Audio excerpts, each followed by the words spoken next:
এই ইহুদি খ্রিস্টানরা রাসূল সাল্লাল্লাহু আলাইহি ওয়াসাল্লামের লাশকে নিয়ে ষড়যন্ত্র করেছে, নাউজুবিল্লাহ বলে। রাসূল সাল্লাল্লাহু আলাইহি ওয়াসাল্লাম মদিনাতুল মুনাওয়ারায় শুয়ে আছেন। যারা হাজী তারা হজ করতে গিয়েছিলেন। আল্লাহ রাসূল বলছেন, যেই ব্যক্তি আমার রওজা মুবারক জিয়ারত করে কিয়ামতের ময়দানে সেই ব্যক্তিকে সুপারিশ করে জান্নাতে নিয়ে যাও, আমি রাসূল, আমার জন্য ওয়াজিব। সুবহানাল্লাহ। সেই রাসূল সাল্লাল্লাহু আলাইহি ওয়াসাল্লাম তিনি যখন দুনিয়া থেকে বিদায় হয়ে চলে গেছেন, রাসূলের লাশ নিয়ে পর্যন্ত ইহুদি খ্রিস্টানরা বিভিন্ন রকমের ষড়যন্ত্রে লিপ্ত হয়ে গেছে। এরা চিন্তা করতে মুসলমানদের স্পন্দন, মুসলমানদের কলিজার যে একটা অংশ, সেটা আর কেউ নয়, মুহাম্মদুর রাসূলুল্লাহ সাল্লাল্লাহু আলাইহি ওয়াসাল্লাম।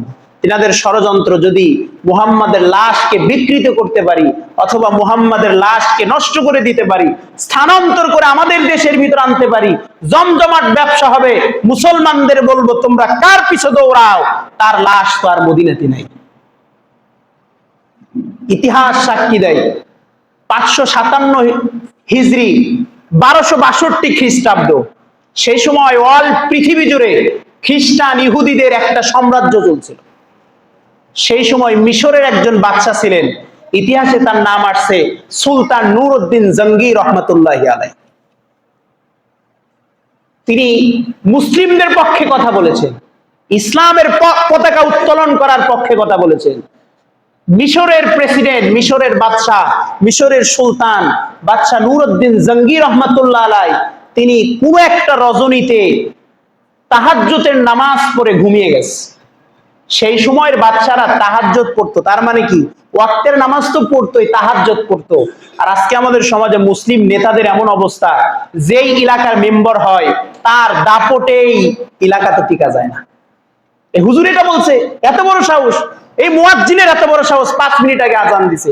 খবরদার, ইমাম মুয়াজ্জিনদেরকে কখনো কটূক্তি করে কোনো কথা বলা যাবে। চিন্তা করে দেখেন, একজন হুজুর যখন নামাজের দায়িত্ব নেয়, 100 জন ব্যক্তি দাঁড়ায়, হুজুরের পিছে ইক্তেদা করবেন, বাসায় চলে যাবেন, আপনার দায়িত্ব শেষ। কিন্তু আল্লাহ না করুক কোনো কারণে যদি জামাতের একটা ফরজ তরফ হয়, একটা ওয়াজিব তরফ হয়, কিয়ামতের ময়দানে এই দায়, এই ভার আপনারা কি গ্রহণ করবেন? সেদিন বলবেন যে হুজুর যা করছে আমরাও তাই করছি। তাহলে চিন্তা করেন, এতগুলো মানুষের একটা গুরুত্বপূর্ণ দায়িত্ব নিয়ে, একটা গুরুত্বপূর্ণ ভার নিয়ে একজন ইমাম, একজন মুয়াজ্জিন আপনাদের আপ্যায়ন খেদমত করার চেষ্টা করে, এরপরেও মানুষ মাত্র ভুলের কারণে আপনি আঙ্গুল উঁচিয়ে কথা বলছেন। খবরদার, কিয়ামতের ময়দানে আপনার এই আঙ্গুল কিন্তু আপনার বিরুদ্ধে কথা বলবে। ইয়াউমা ইয়াফিরুল মারউ মিন আখি, ভাই কোনো কথা বলবে না, ওয়া উম্মিহি ওয়া আবি, আপনার বাবা মা আপনার পক্ষে কোনো কথা বলবে না। সেই দিন আল্লাহ তাআলা বললেন, তোমার শরীরের প্রত্যেকটা অঙ্গ প্রত্যঙ্গ কিয়ামতের ময়দানে তোমার বিরুদ্ধে অথবা তোমার পক্ষে আল্লাহর আদালতে সাক্ষী দিবে। সাবধান, কাজ ছোট্ট মনে করি, কিন্তু এই কাজ অনেক বড়। একজন মুয়াজ্জিনের কি মর্যাদা জানেন? আল্লাহ রাসূল সাল্লাল্লাহু আলাইহি ওয়াসাল্লাম হাদিসের মধ্যে বলেছেন, যে ব্যক্তি মুয়াজ্জিন হবে কিয়ামতের ময়দানে তার মাথা সবার উপরে থাকবে। বলেন সুবহানাল্লাহ। হাদিস একটু পড়তে হবে, ভুল করলেই চিল্লানো যাবে না, ভুল সংশোধন করে দেওয়া এটা সবচেয়ে বুদ্ধিমানের কাজ। রাসূলুল্লাহ সাল্লাল্লাহু আলাইহি সাল্লাম এই বাদশা নূরউদ্দিন যখন ঘুমিয়ে গেছে তাহাজ্জুদ নামাজ পড়ে, আল্লাহ রাসূল সাল্লাল্লাহু আলাইহি ওয়াসাল্লাম স্বপ্নে ডাক দিয়ে বললেন, এ বাদশা নূরউদ্দিন, এই যে নীল বর্ণের 2 জন চক্ষু বিশিষ্ট ব্যক্তি, এরা আমাকে মদিনায় শান্তি মতো ঘুমাতে দিচ্ছে না। বাদশা নূরউদ্দিনের ঘুমটা ভেঙে গেল, শরীর থরথর করে কাঁপতেছে। কি দেখলাম আমি? রাসূল মরেও মদিনাতেও শান্তি মতো ঘুমাতে পারছে না মানে? তিনি তখন চিন্তা করলেন, রাসূল হাদিসের মধ্যে বলেছেন, শয়তান পৃথিবীতে সব মানুষের রূপ ধারণ করবে, কিন্তু আমি মুহাম্মদুর রাসূলুল্লাহ, আমার রূপ শয়তান ধারণ করতে পারবে না। বলেন সুবহানাল্লাহ। তিনি ওযু দিলেন, সুন্দর করে গোসল করলেন, অথবা ইতিহাসে আসছে ওযু দিয়ে আবার তাহাজ্জুদের নামাজ পড়ে তিনি টেনশন করতে করতে আবার ঘুমিয়ে গেলেন। একই রাতে দ্বিতীয়বার আল্লাহ রাসূল সাল্লাল্লাহু আলাইহি ওয়াসাল্লাম আবার স্বপ্নে এসে বললেন, এ সুলতান নূরউদ্দিন জঙ্গি, এই 2 জন ব্যক্তির অত্যাচারে আমি মদিনায় শান্তি মতো ঘুমাইতে পারছি না। ঘুমটা ভেঙে গেল, ইতিহাস বলে ঘুমটা ভেঙে গেল। আবার ওযু করলেন, সুন্দর করে নামাজ আদায় করলেন, আল্লাহর কাছে লম্বা মুনাজাত করে কাঁদলেন, আবার ঘুমিয়ে গেলেন। তৃতীয়বার একই স্বপ্ন আবার তিনি দেখতে পেলেন। চিৎকার মেরে বলুন সুবহানাল্লাহ। রাসূল সাল্লাল্লাহু আলাইহি ওয়াসাল্লাম বলছেন, যে ব্যক্তি স্বপ্নে একবার আমাকে দেখবে তার জন্য জাহান্নামের আগুন হারাম। সুবহানাল্লাহ। বাদশা নুরউদ্দিনের রাতের বাকি অংশটুকু আর ঘুম হলো না। সকালবেলা ফজরের আজান যখন আসলো মসজিদ থেকে, বাদশা নুরউদ্দিন মসজিদে হাজির। সেই সময় মসজিদে যিনি নামাজ পড়াইতেন তিনি বাদশাহ বা সুলতান নুরউদ্দিনের প্রধানমন্ত্রী ছিলেন। তার নাম হচ্ছে জালালউদ্দিন মাসুরি রহমাতুল্লাহি আলাইহি।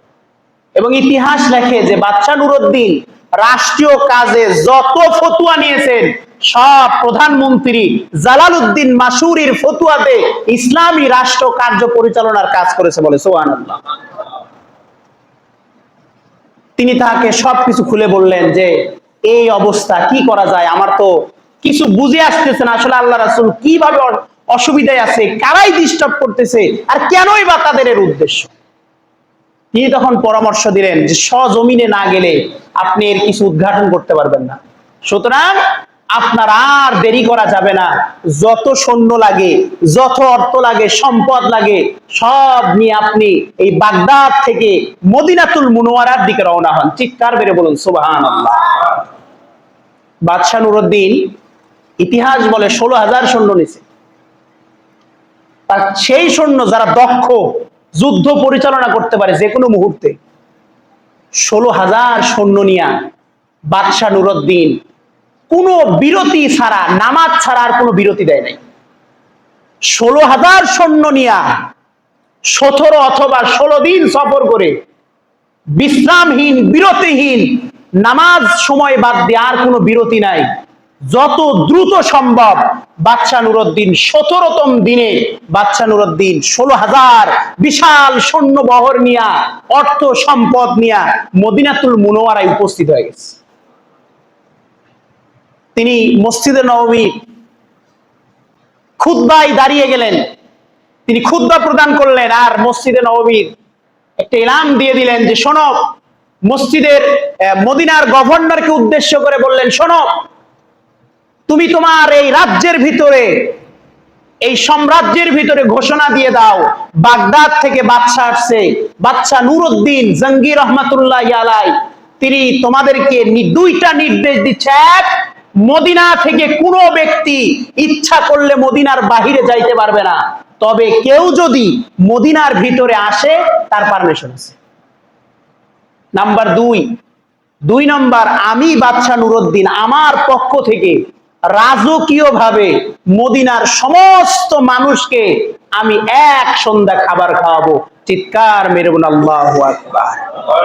কারণ তার উদ্দেশ্য খাবার খাবার, আমি মানুষকে দেখব আল্লাহ রাসূল যেই দুইজন মানুষ স্বপ্নের মাধ্যমে আমাকে দেখাইছেন তাদের চোখে পড়ে কিনা।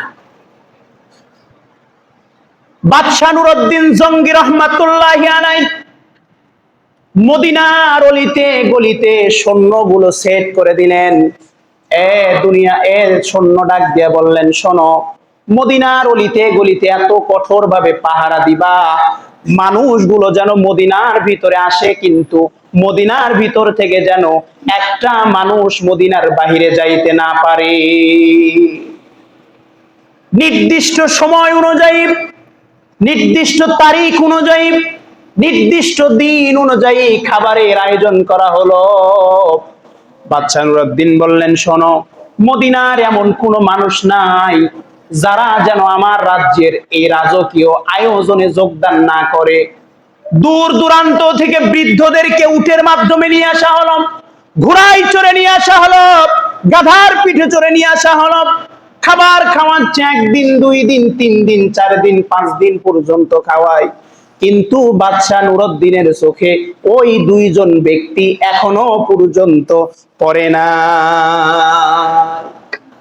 5 দিনের বেলায় বাদশা নুরউদ্দিন মদিনার গভর্নরদেরকে নিয়ে, এমপি মন্ত্রী যারা আছে তাদেরকে নিয়ে, সাধারণ কিছু মানুষদেরকে নিয়ে বৈঠক করলেন। আর ডাক দিয়ে বলেন, মদিনার মানুষ শোনো, তোমাদের জানা মতে মদিনায় কি এমন কোন মানুষ আছে যারা আমি বাদশা নুরউদ্দিন আমার রাজকীয় আয়োজনে যোগদান করে নাই? সবাই বলে না, কেউ নাই, কেউ নাই।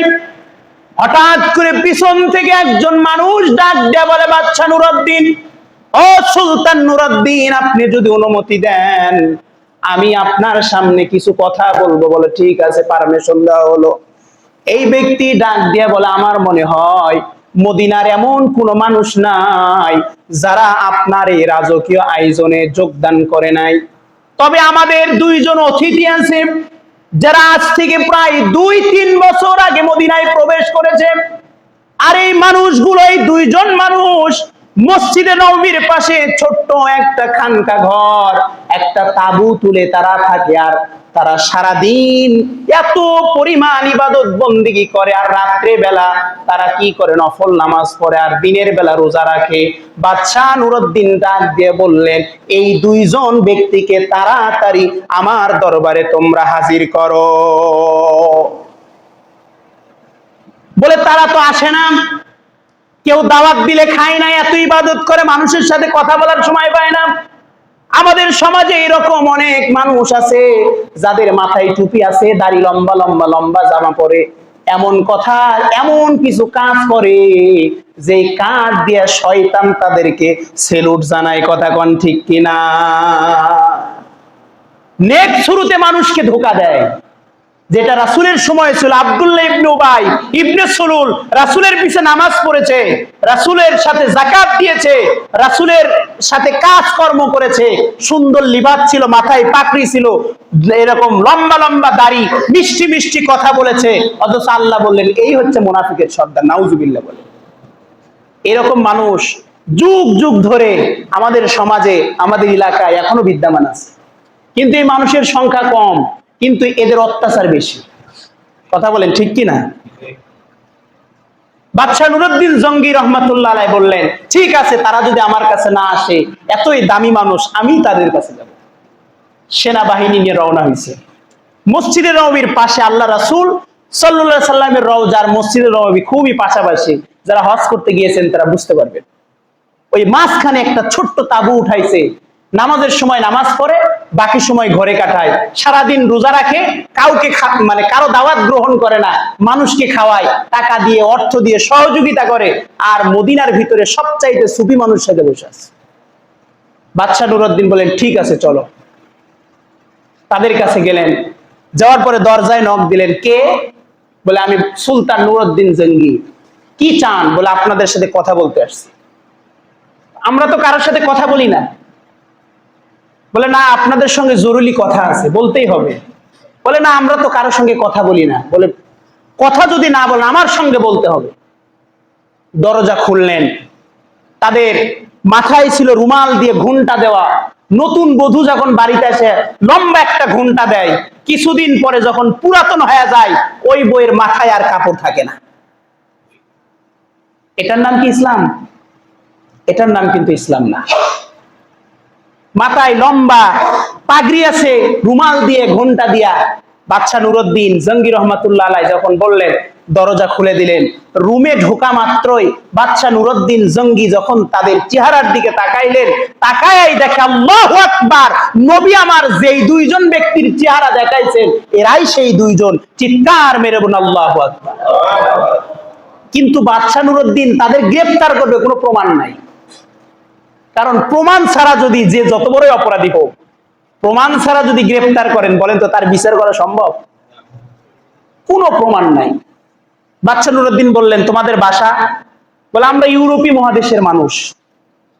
কেন আসছো? বলে হজ করতে আসছিলাম আজ থেকে 3 বছর আগে।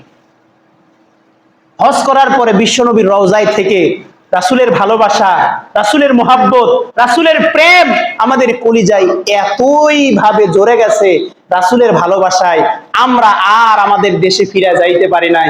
সুতরাং আমরা নিয়ত করছি যতদিন জীবিত থাকবো রাসূলের রওজার পাশে আমরা তাবু গেড়ে ইবাদত বন্দেগী করে রাসূলের ভালোবাসা দিয়া আমরা আমাদের জীবনটাকে পরিচালিত করব।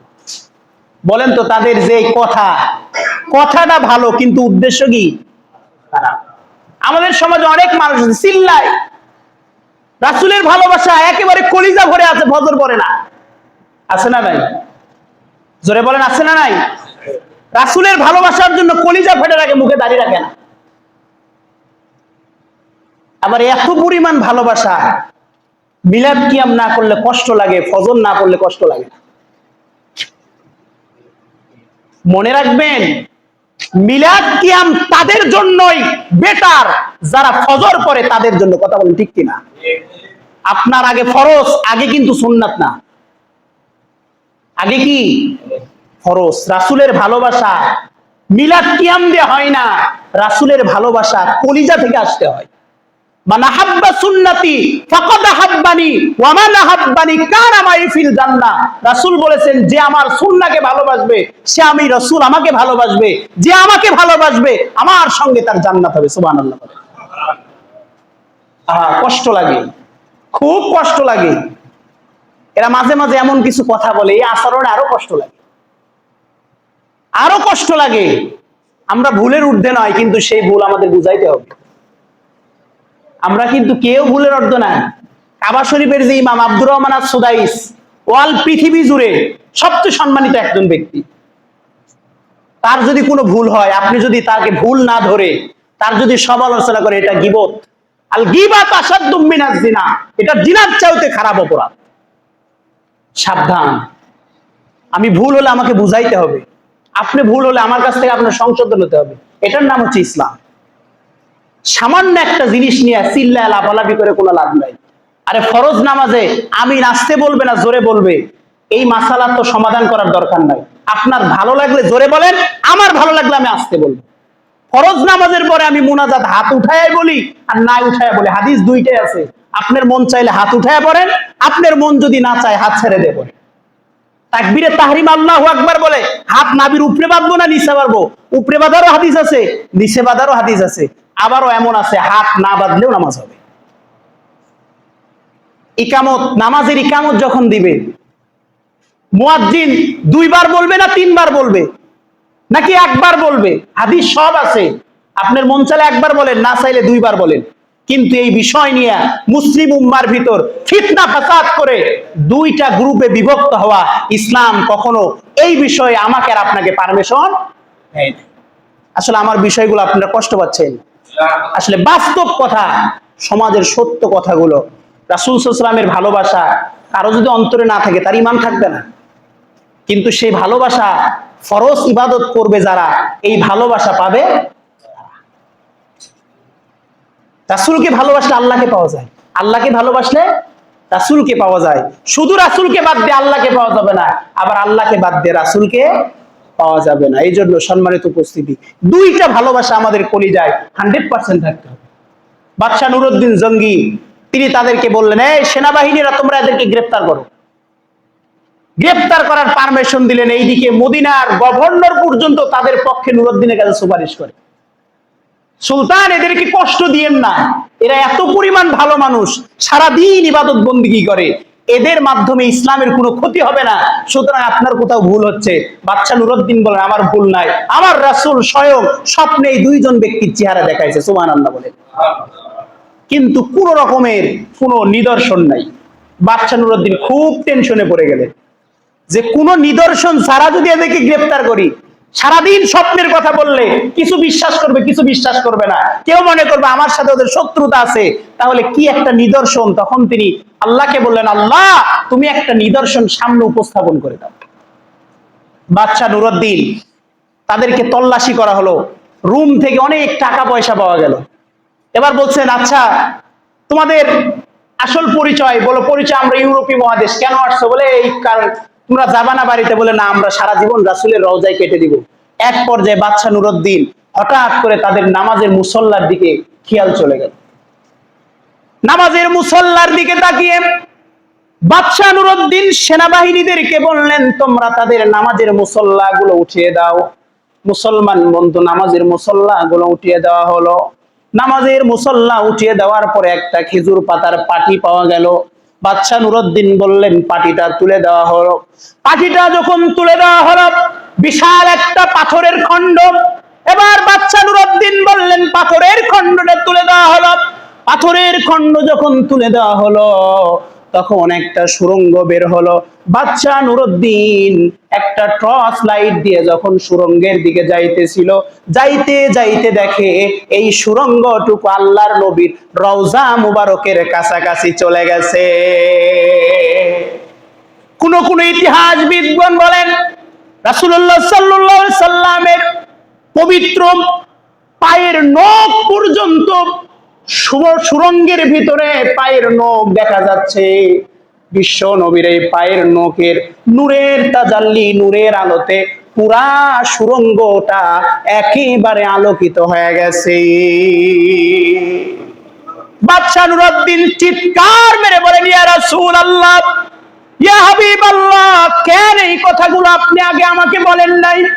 যদি আরো কিছুদিন আগে আপনি আমাকে জানায় দিতেন, তাহলে ইহুদি আর খ্রিস্টান যারা আছে এরা আপনার রওজার এত দূর পর্যন্ত যাওয়ার সাহস আর পাইতো না।